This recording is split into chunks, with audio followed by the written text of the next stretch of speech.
This is Ujjwal Kashyap and I welcome you at iDesireUPSC. 28. The Freedom Struggle in Princely India. The variegated pattern of the British conquest of India, and the different stratagems through which the various parts of the country were brought under colonial rule, had resulted in 2/5 of the subcontinent being ruled by Indian princes. The areas ruled by the princes included Indian states like Hyderabad, Mysore, and Kashmir, that were equal in size to many European countries, and numerous small states who counted their population in the thousands. The common feature was that all of them, big and small, recognized the paramountcy of the British government. In return, the British guaranteed the princes against any threat to their autocratic power, internal or external. Most of the princely states were run as unmitigated autocracies, with absolute power concentrated in the hands of the ruler, or his favorites.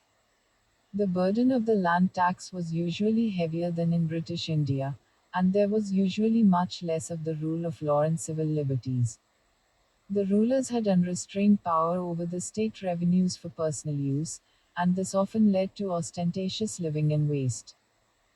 Some of the more enlightened rulers and their ministers did make attempts, from time to time, to introduce reforms in the administration, the system of taxation, and even granted powers to the people to participate in government.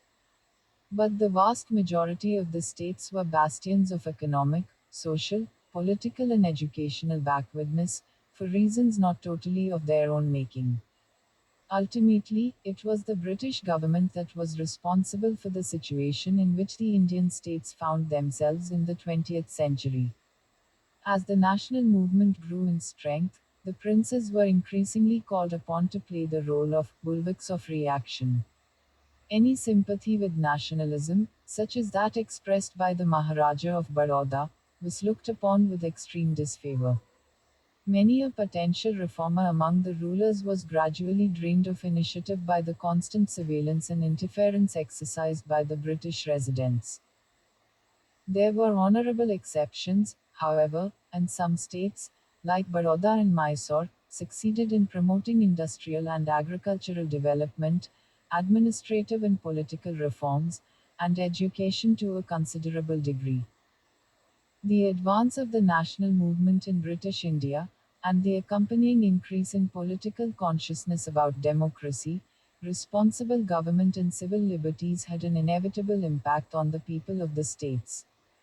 In the first and second decade of the 20th century, runaway terrorists from British India seeking shelter in the states became agents of politicization.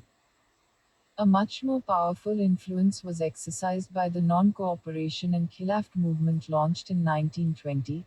Around this time and under its impact, numerous local organizations of the states' people came into existence. Some of the states in which Praja Mandals or states' people's conferences were organized were Mysore, Hyderabad, Baroda, the Kathiawar states, the Deccan states, Jamnagar, Indore, and Navanagar. This process came to a head in December 1927 with the convening of the All India States People's Conference (AISPC), which was attended by 700 political workers from the states. The men chiefly responsible for this initiative were Balwantarai Mehta, Maniklal Kothari, and G.R. Abhyankar. The policy of the Indian National Congress towards the Indian states had been first enunciated in 1920 at Nagpur when a resolution calling upon the princes to grant full responsible government in their states had been passed. Simultaneously, however, the Congress, while allowing residents of the states to become members of the Congress, made it clear that they could not initiate political activity in the states in the name of Congress but only in their individual capacity or as members of the local political organizations.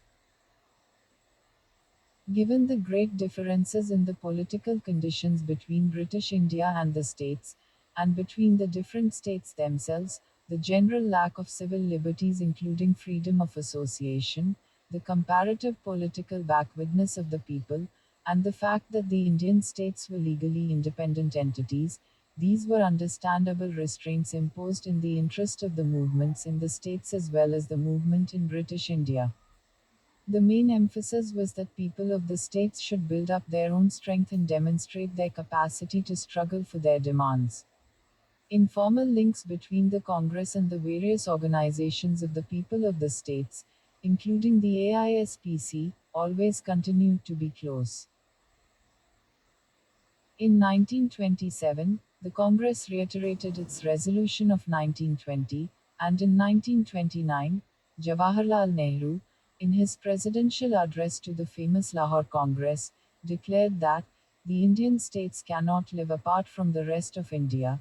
The only people who have a right to determine the future of the states must be the people of those states. Point 1 In later years, the Congress demanded that the princes guarantee fundamental rights to their people.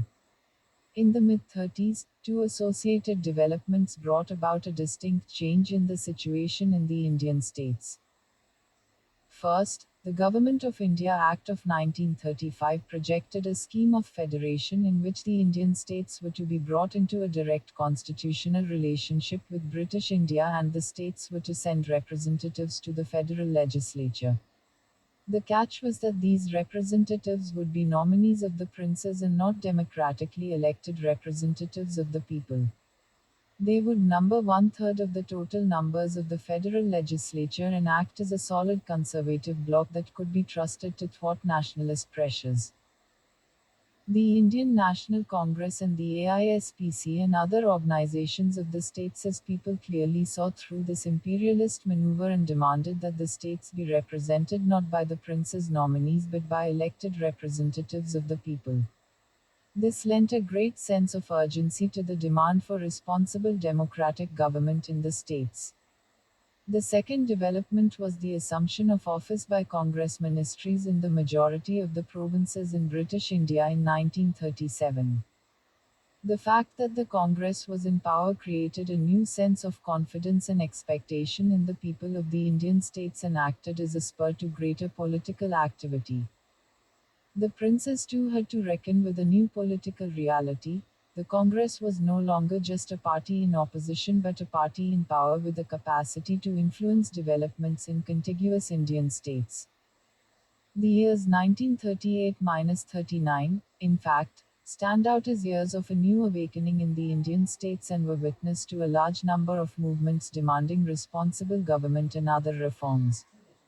Praja mandals mushroomed in many states that had earlier no such organizations. Major struggles broke out in Jaipur, Kashmir, Rajkot, Patiala, Hyderabad, Mysore, Travancore, and the Orissa states. These new developments brought about a significant change in Congress policy as well. Whereas, even in the Haripura session in 1938, the Congress had reiterated its policy that movements in the states should not be launched in the name of the Congress but should rely on their own independent strength and fight through local organizations. A few months later, on seeing the new spirit that was abroad among the people and their capacity to struggle, Gandhiji and the Congress changed their attitude on this question. The radicals and socialists in the Congress, as well as political workers in the states, had in any case been pressing for this change for quite some time. Explaining the shift in policy in an interview to the Times of India on the 24th of January 1939, Gandhiji said, "The policy of non-intervention by the Congress was, in my opinion, a perfect piece of statesmanship when the people of the states were not awakened. That policy would be cowardice when there is all-round awakening among the people of the states and a determination to go through a long course of suffering for the vindication of their just rights. The moment they became ready, the legal, constitutional and artificial boundary was destroyed." 2. Following upon this, the Congress at Tripuri in March 1939 passed a resolution enunciating its new policy. The great awakening that is taking place among the people of the states may lead to a relaxation, or to a complete removal of the restraint which the Congress imposed upon itself, thus resulting in an ever-increasing identification of the Congress with the states as peoples. Point 3 Also in 1939, the AISPC elected Jawaharlal Nehru as its president for the Ludhiana session, thus setting the seal on the fusion of the movements in princely India and British India. The outbreak of the Second World War brought about a distinct change in the political atmosphere. Congress ministries resigned, the government armed itself with the Defense of India rules, and in the states as well there was less tolerance of political activity. Things came to a head again in 1942 with the launching of the Quit India movement. This time the Congress made no distinction between British India and the Indian states, and the call for struggle was extended to the people of the states. The people of the states thus formally joined the struggle for Indian independence, and in addition to their demand for responsible government, they asked the British to quit India and demanded that the states become integral parts of the Indian nation. The negotiations for transfer of power that ensued after the end of the war brought the problem of the states to the center of the stage. It was, indeed, to the credit of the national leadership, especially Sardar Patel, that the extremely complex situation created by the lapse of British paramountcy, which rendered the states legally independent, was handled in a manner that diffused the situation to a great degree. Most of the states succumbed to a combination of diplomatic pressure, arm twisting, popular movements, and their own realization that independence was not a realistic alternative, and signed the instruments of accession. But some of the states like Travancore, Junagadh, Kashmir, and Hyderabad held out till the last minute. Finally, only Hyderabad held out and made a really serious bid for independence.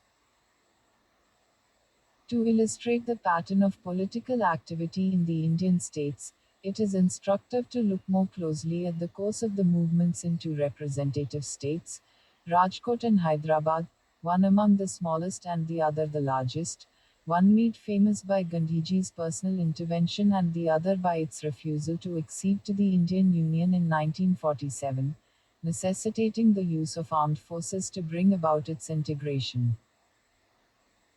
Rajkot, a small state with a population of roughly 75,000, situated in the Kathiawar Peninsula, had an importance out of all proportion to its size and rank among the states of Western India, because Rajkot city was the seat of the Western India State Agency, from where the British political agent maintained his supervision of the numerous states of the area. Rajkot had enjoyed the good fortune of being ruled for 20 years, till 1930, by Lakhajirj, who had taken great care to promote the industrial, educational, and political development of his state. Lakhajirj encouraged popular participation in government by inaugurating in 1923 the Rajkot Praja Pratinidhi Sabha. This representative assembly consisted of 90 representatives elected on the basis of universal adult franchise, something quite unusual in those times. Though the Thakur Sahib, as the ruler was called, had full power to veto any suggestion, yet under Lakhajirj this was the exception rather than the rule, and popular participation was greatly legitimized under his aegis. Lakhajirj had also encouraged nationalist political activity by giving permission to Mansuklal Mehta and Amritlal Sheikh to hold the first Kathiawar political conference in Rajkot in 1921, which was presided over by Vittabhai Patel. He himself attended the Rajkot and Bhavnagar 1925 sessions of the conference, donated land in Rajkot for the starting of a national school that became the center of political activity, and, in defiance of the British political agent a resident, wore khadi as a symbol of the national movement. He was extremely proud of Gandhiji and his achievements, and often invited, the son of Rajkot, to the Darbar, and would then make Gandhiji sit on the throne while he himself sat in the Darbar. He gave a public reception to Jawaharlal Nehru during his visit to the state. Lakhajirj died in 1939, and his son Dharmendra Singh Ji, a complete contrast to the father, soon took charge of the state. The new Thakur was interested only in pleasure, and effective power fell into the hands of Dewan Virawala, who did nothing to stop the Thakur from frittering away the state's wealth, and finances reached such a pass that the state began to sell monopolies for the sale of matches, sugar, rice, and cinema licenses to individual merchants. This immediately resulted in a rise in prices and enhanced the discontent that had already emerged over the Thakur's easygoing lifestyle, and his disregard for popular participation in government is reflected in the lapse of the Pratinidhi Sabha as well as the increase in taxes. The ground for struggle had been prepared over several years of political work by political groups in Rajkot and Kathiawad. The first group had been led by Mansukhlal Mehta and Amritlal Sheth, and later by Balwantarai Mehta, another by Fulchand Shah, a third by Vrijilal Shukla, and a fourth group consisted of Gandhian constructive workers who, after 1936, under the leadership of UN. Debar, emerged as the leading group in the Rajkot struggle. The first struggle emerged under the leadership of Jethalal Joshi, a Gandhian worker, who organized the 800 laborers of the state-owned cotton mill into a labor union and led a 21-day strike in 1936 to secure better working conditions. The Darbar had been forced to concede the union's demands. This victory encouraged Joshi and Debar to convene, in March 1937, the first meeting of the Kathiawad Rajakiya Parishad to be held in 8 years. The conference, attended by 15,000 people, demanded responsible government, reduction in taxes and state expenditure. There was no response from the Darbar, and, on the 15th of August 1938, the Parishad workers organized a protest against gambling, the monopoly for which had been sold to a disreputable outfit called Carnival, at the Gokulashtami fair. According to a pre-arranged plan, the protesters were severely beaten with lathis, first by the agency police and then by the state police. This resulted in a complete hartal in Rajkot city, and a session of the Parishad was held on the 5th of September and presided over by Sardar Patel. In a meeting with Dewan Virawala, Patel, on behalf of the Parishad, demanded a committee to frame proposals for responsible government, a new election to the Pratinidhi Sabha, reduction of land revenue by 15%, cancellation of all monopolies or ijaras, and a limit on the ruler's claim on the state treasury.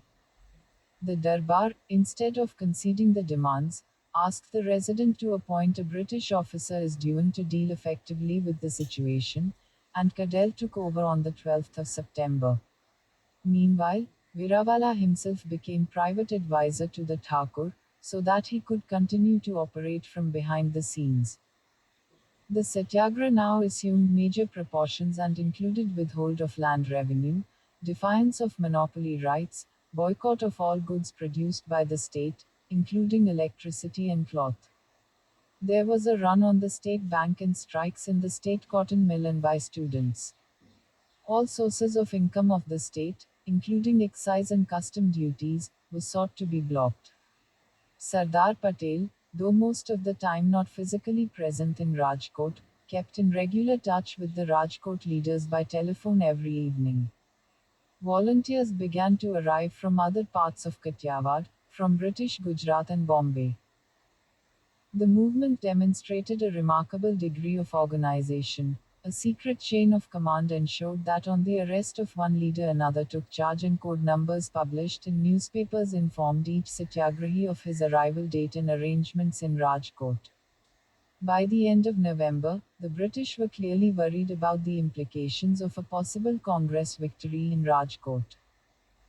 The Viceroy, Linlithgow, wired to the Secretary of State, "I have little doubt that if Congress were to win in the Rajkot case, the movement would go right through Kathiawad, and that they would then extend their activities in other directions." 4. But the Darbar decided to ignore the political department's advice and go ahead with a settlement with Sardar Patel. The agreement that was reached on the 26th of December 1938 provided for a limit on the Thakur's privy purse and the appointment of a committee of 10 state subjects or officials to draw up a scheme of reforms designed to give the widest possible powers to the people.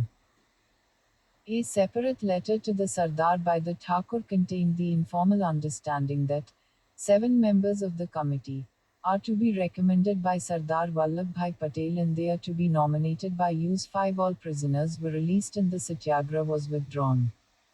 But such open defiance by the Thakur could hardly be welcomed by the British government.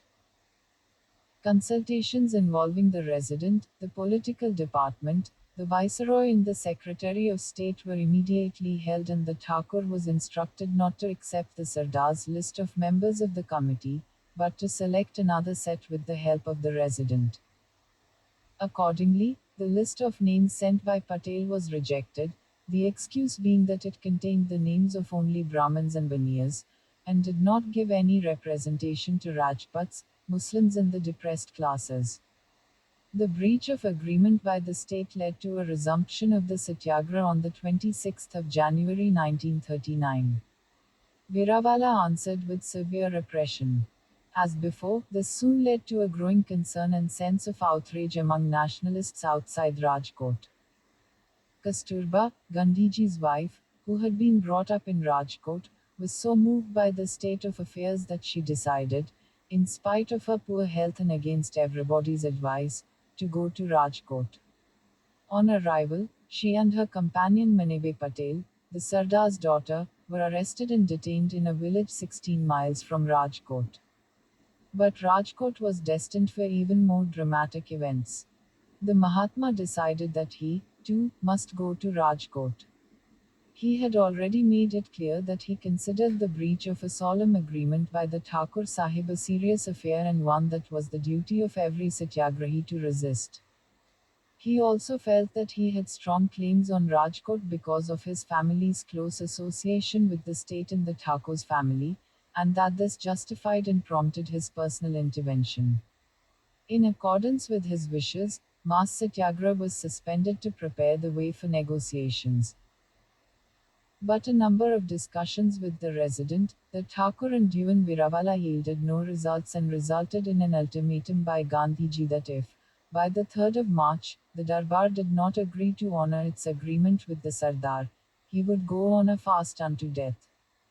The Thakur, or rather Veerawala, who was the real power behind the throne, stuck to his original position and left Gandhiji with no choice but to begin his fast.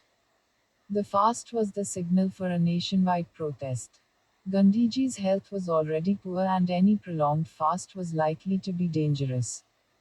There were hartals, an adjournment of the legislature and finally a threat that the Congress ministries might resign.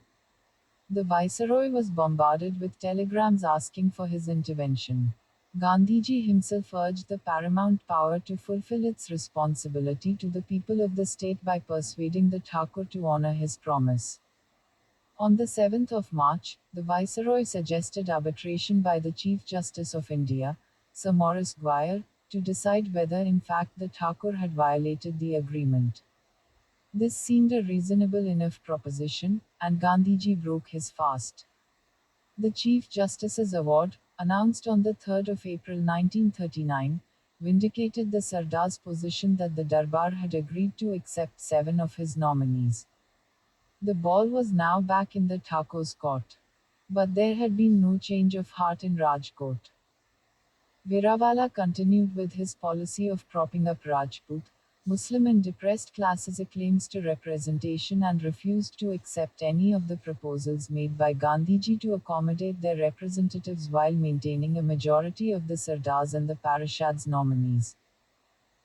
The situation soon began to take an ugly turn, with hostile demonstrations by Rajputs and Muslims during Gandhiji's prayer meetings, and Muhammad Ali Jinnah's and Ambedkar's demand that the Muslims and depressed classes be given separate representation. The Darbar used all this to continue to refuse to honor the agreement in either its letter or spirit. The paramount power, too, would not intervene because it had nothing to gain and everything to lose from securing an outright Congress victory. Nor did it see its role as one of promoting responsible government in the states.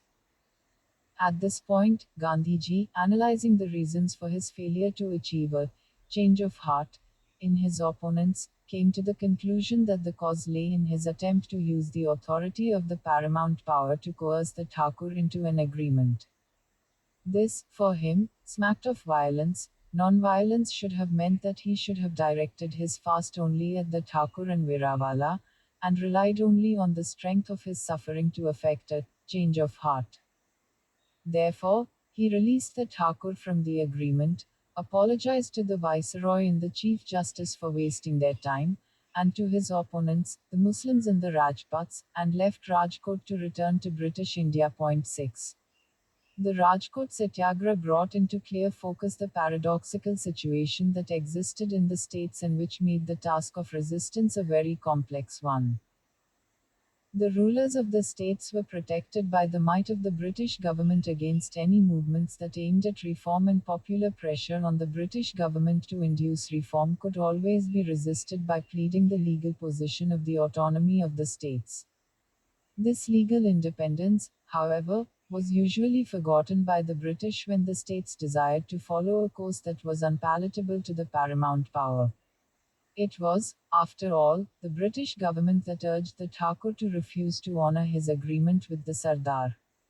But the legal separation of power and responsibility between the states and the British government did provide a convenient excuse for resisting pressure, an excuse that did not exist in British India.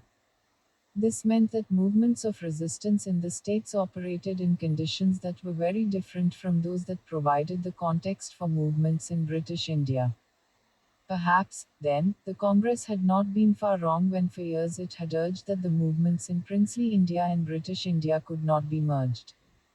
Its hesitation to take on the Indian states was based on a comprehension of the genuine difficulties in the situation, difficulties which were clearly shown up by the example of Rajkot. Despite the apparent failure of the Rajkot Satyagraha, it exercised a powerful politicizing influence on the people of the states, especially in western India. It also demonstrated to the princes that they survived only because the British were there to prop them up, and thus, the struggle of Rajkot, along with others of its time, facilitated the process of the integration of the states at the time of independence. Many a prince who had seen for himself that the people were capable of resisting would hesitate in 1947 to resist the pressure for integration when it came. In the absence of these struggles, the whole process of integration would inevitably have been arduous and protracted.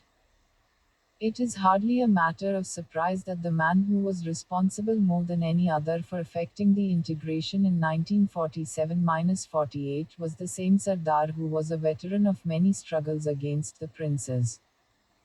But there was one state that refused to see the writing on the wall: Hyderabad. Hyderabad was the largest princely state in India both by virtue of its size and its population. The Nizam's dominions included three distinct linguistic areas: Marathi speaking 28%, Kannada speaking 22%, and Telugu speaking 50%. Osman Ali Khan, who became Nizam in 1911 and continued till 1948, ruled the state as a personalized autocracy. The Sarf caste, the Nizam's own estate, which accounted for 10% of the total area of the state, went directly to meet the royal expenses. Another 30% of the state's area was held as jigyas by various categories of the rural population and was heavily burdened by a whole gamut of illegal levies and exactions and forced labor or waithi. Particularly galling to the overwhelmingly Hindu population of the state was the cultural and religious suppression practiced by the Nizam. Urdu was made the court language and all efforts were made to promote it, including the setting up of the Osmania University. Other languages of the state, Telugu, Marathi and Kannada, were neglected, and even private efforts to promote education in these languages were obstructed. Muslims were given a disproportionately large share of the jobs in the administration, especially in its upper echelons. The Arya Samaj movement that grew rapidly in the 1920s was actively suppressed, and official permission had to be sought to set up a Havan Kund for Arya Samaj religious observances.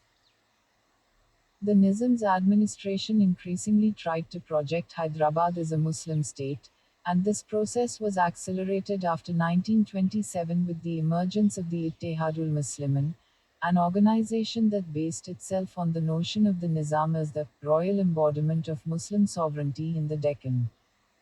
It is in this context of political, economic, cultural and religious oppression that the growth of political consciousness in the course of the state's people's movement in Hyderabad has to be understood. As in other parts of India, it was the non-cooperation and Khilaf movement of 1920-22 that created the first stirrings of political activity. From various parts of the state, there were reports of charkhas being popularized, national schools being set up, of propaganda against drink and untouchability, of badges containing pictures of Gandhiji and the Ali brothers being sold. Public meetings were not much in evidence, except in connection with the Khilaf movement, which could take on a more open form because the Nizam hesitated to come out openly against it. Public demonstration of Hindu-Muslim unity was very popular in these years. This new awakening found expression in the subsequent years in the holding of a series of Hyderabad political conferences at different venues outside the state. The main discussion at these conferences centered around the need for a system of responsible government and for elementary civil liberties that were lacking in the state. Oppressive practices like Veti or Vaith beggar and exorbitant taxation, as well as the religious and cultural suppression of the people, were also condemned. Simultaneously, there began a process of regional cultural awakening, the lead being taken by the Telangana area. A cohesion to this effort was provided by the founding of the Andhra Jana Sangham, which later grew into the Andhra Mahasabha. The emphasis initially was on the promotion of Telugu language and literature by setting up library associations, schools, journals, and newspapers and promoting a research society. Even these activities came under attack from the state authorities, and schools, libraries, and newspapers would be regularly shut down. The Mahasabha refrained from any direct political activity or stance till the 1940s. The civil disobedience movement of 1930-32, in which many people from the state participated by going to the British areas, carried the process of politicization further. Hyderabad nationalists, especially many of the younger ones, spent time in jail with nationalists from British India and became part of the political trends that were sweeping the rest of the nation. A new impatience was imparted to their politics, and the pressure for a more vigorous politics became stronger. In 1937, the other two regions of the state also set up their own organizations, the Maharashtra Parishad and the Kannada Parishad. And, in 1938, activists from all three regions came together and decided to found the Hyderabad State Congress as a statewide body of the people of Hyderabad. This was not a branch of the Indian National Congress, despite its name, and despite the fact that its members had close contacts with the Congress. But even before the organization could be formally founded, the Nizam's government issued orders banning it, the ostensible ground being that it was a communal body of Hindus and that Muslims were not sufficiently represented in it. Negotiations with the government bore no fruit, and the decision was taken to launch a satyagraha. The leader of this satyagraha was Swami Ramananda Tirtha, a Marathi-speaking nationalist who had given up his studies during the non-cooperation movement, attended a national school and college, worked as a trade unionist in Bombay and Solapur and finally moved to Maminabad in Hyderabad state where he ran a school on nationalist lines. A Gandhian in his lifestyle and a Nehrut in his ideology, Swamiji emerged in 1938 as the leader of the movement since the older and more established leaders were unwilling or unable to venture into this new type of politics of confrontation with the state. The satyagraha started in October 1938 and the pattern adopted was that a group of 5 satyagrahis headed by a popular leader and consisting of representatives of all the regions would defy the ban by proclaiming themselves as members of the state congress. This was repeated thrice a week for 2 months and all the satyagrahis were sent to jail. Huge crowds would collect to witness the satyagraha and express solidarity with the movement. The two centers of the satyagraha were Hyderabad city and Aurangabad city in the Marathwada area. Gandhiji himself took a keen personal interest in the developments, and regularly wrote to Sir Akbar Haidari, the Prime Minister, pressing him for better treatment of the Satyagrahis and for a change in the state's attitude. And it was at his instance that, after 2 months, in December 1938, the Satyagraha was withdrawn. The reasons for this decision were to be primarily found in an accompanying development, the Satyagraha launched by the Arya Samaj and the Hindu Civil Liberties Union at the same time as the State Congress Satyagraha. The Arya Samaj Satyagraha, which was attracting Satyagrahis from all over the country, was launched as a protest against the religious persecution of the Arya Samaj, and it had clearly religious objectives. It also tended to take on communal overtones. The State Congress and Gandhiji increasingly felt that in the popular mind their clearly secular satyagraha with distinct political objectives were being confused with the religious communal satyagraha of the Arya Samaj and that it was, therefore, best to demarcate themselves from it by withdrawing their own satyagraha. The authorities were in any case lumping the two together and seeking to project the State Congress as a Hindu communal organization. Simultaneously, there was the emergence of what came to be known as the Vande Mataram movement. Students of colleges in Hyderabad city organized a protest strike against the authorities' refusal to let them sing Vande Mataram in their hostel prayer rooms. This strike rapidly spread to other parts of the state and many of the students who were expelled from the Hyderabad colleges left the state and continued their studies in Nagpur University in the Congress-ruled central provinces where they were given shelter by a hospitable vice-chancellor. This movement was extremely significant because it created a young and militant cadre that provided the activists as well as the leadership of the movement in later years. The State Congress, however, continued to be banned, and the regional cultural organizations remained the main forums of activity. The Andhra Mahasabha was particularly active in this phase, and the majority of the younger newly politicized cadre flocked to it. A significant development that occurred around the year 1940 was that Ravi Narayan Reddy, who had emerged as a major leader of the radicals in the Andhra Mahasabha and had participated in the State Congress Satyagraha along with B. Yella Reddy, was drawn towards the Communist Party.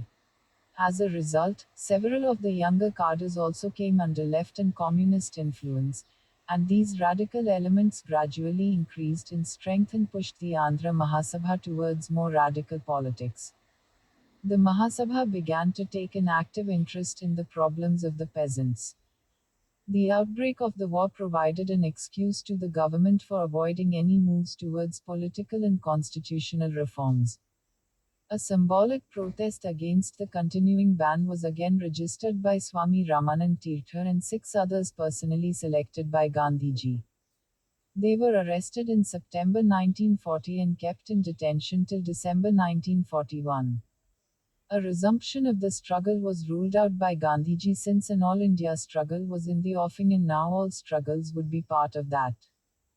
The Quit India movement was launched in August 1942 and it was made clear that now there was no distinction to be made between the people of British India and the states.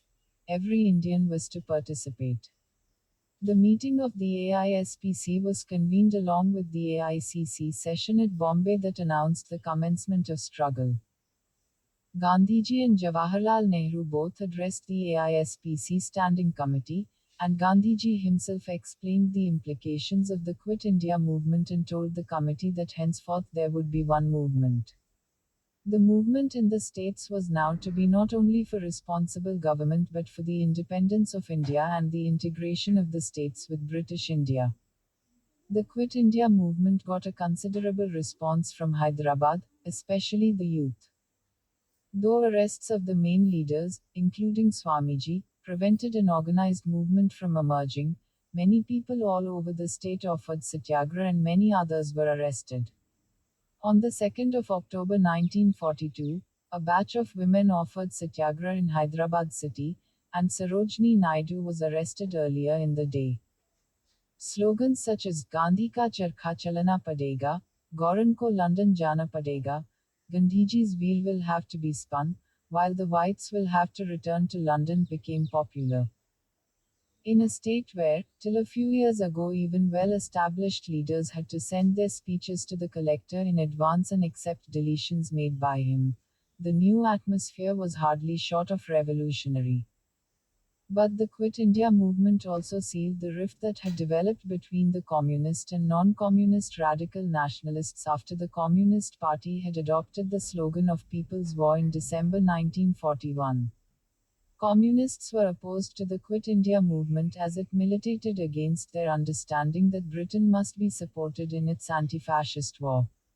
The young nationalists in Telangana coalesced around Jamalpuram Keshavrao, but a large section went with Ravi Narayan Reddy to the communists. The communists were also facilitated by the removal of the ban on the CPI by the Nizam, in keeping with the policy of the Government of India that had removed the ban because of the CPI's pro-war stance. Therefore, while most of the nationalists were clamped in jail because of their support to the Quit India movement, the communists remained free to extend and consolidate their base among the people. This process reached a head in 1944 when a split occurred in the Andhra Mahasabha session at Bhongir, and the pro-nationalist as well as the liberal elements walked out and set up a separate organization. The Andhra Mahasabha now was completely led by the communists, and they soon launched a program of mobilization and organization of the peasantry. The end of the war in 1945 brought about a change in the People's War line, and the restraint on organizing struggles was removed. The years 1945-46, and especially the latter half of 1946, saw the growth of a powerful peasant struggle in various pockets in Nalgonda district, and to some extent in Warangal and Khammam. The main targets of attack were the forced grain levy, the practice of Vaith beggar, illegal exactions, and illegal seizures of land.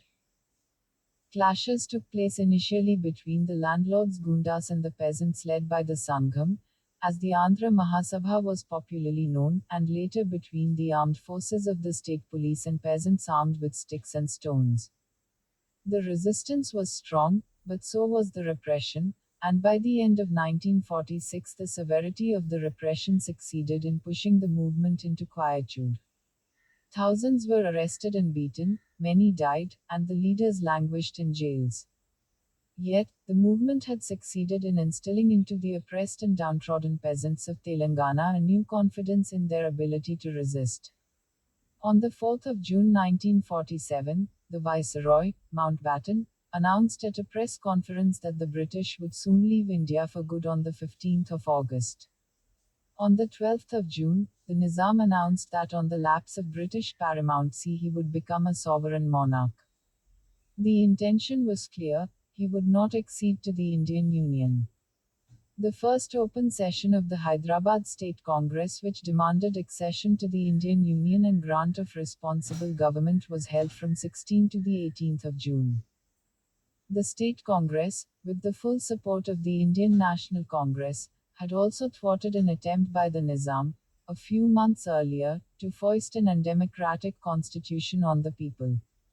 The boycott of the elections launched by them had received tremendous support. With this new confidence, they began to take a bold stand against the Nizam's moves. The decision to launch the final struggle was taken by the leaders of the State Congress in consultation with the national leaders in Delhi.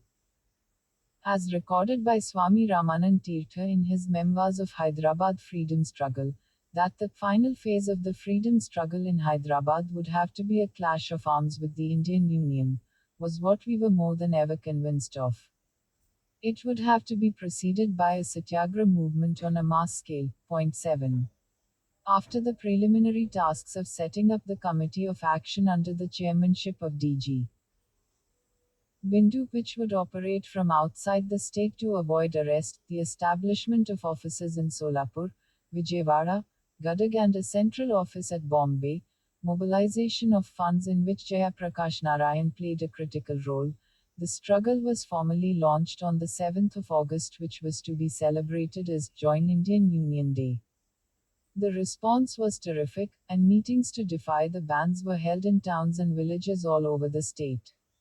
Workers and students went on strike, including 12,000 Hyderabadi workers in Bombay. Beatings and arrests were common. On the 13th of August, the Nizam banned the ceremonial hoisting of the national flag. Swamiji gave the call, "This order is a challenge to the people of Hyderabad and I hope they will accept it." Swamiji and his colleagues were arrested in the early hours of the 15th of August 1947, soon after the dawn of Indian independence.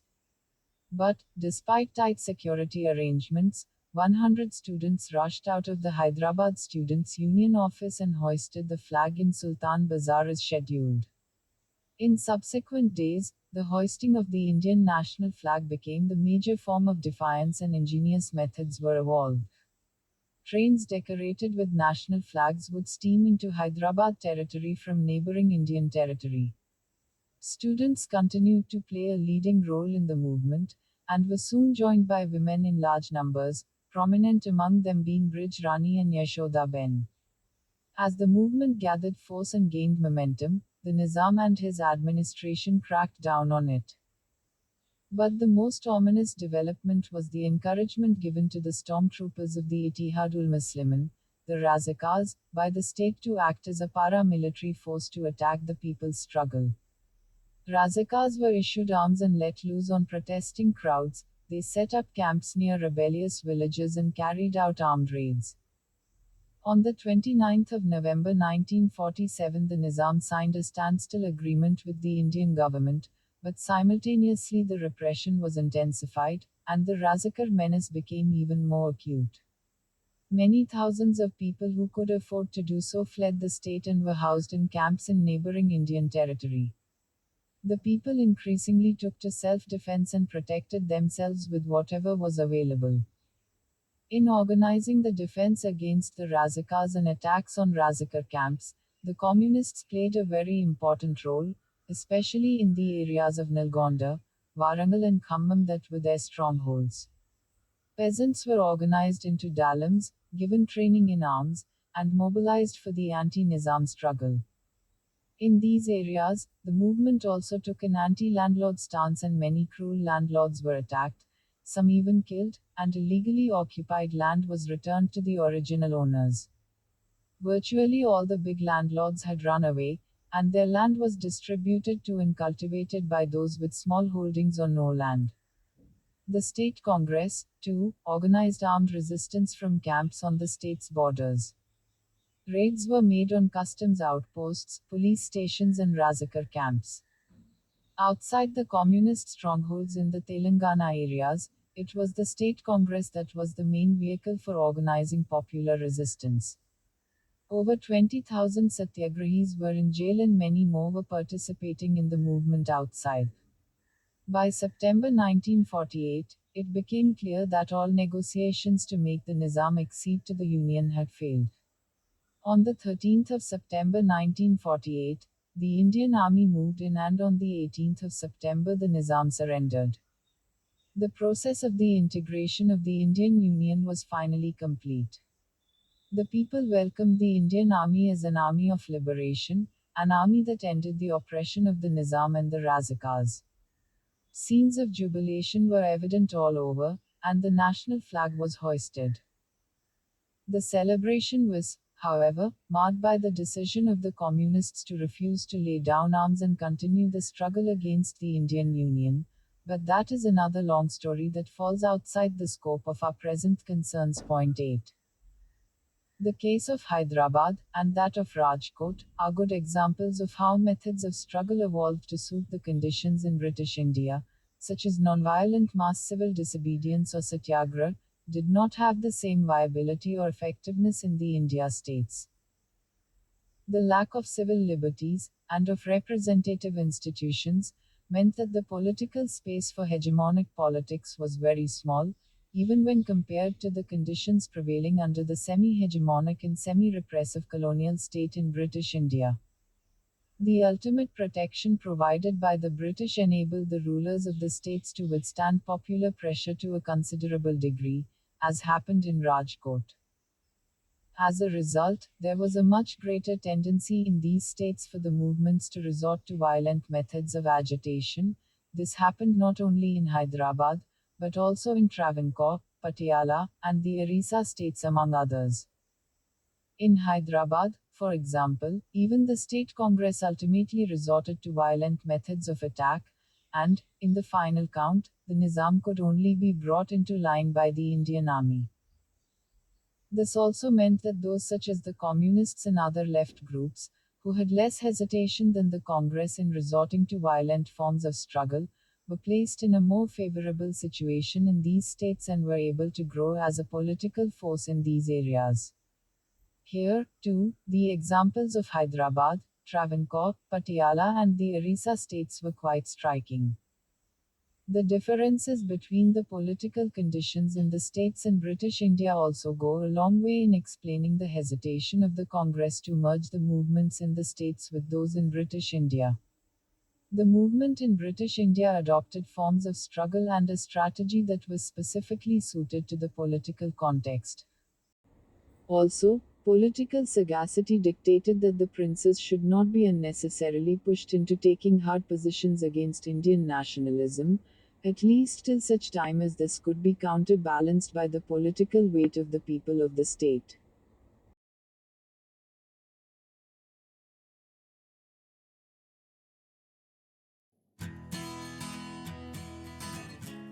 I hope the session was helpful to you.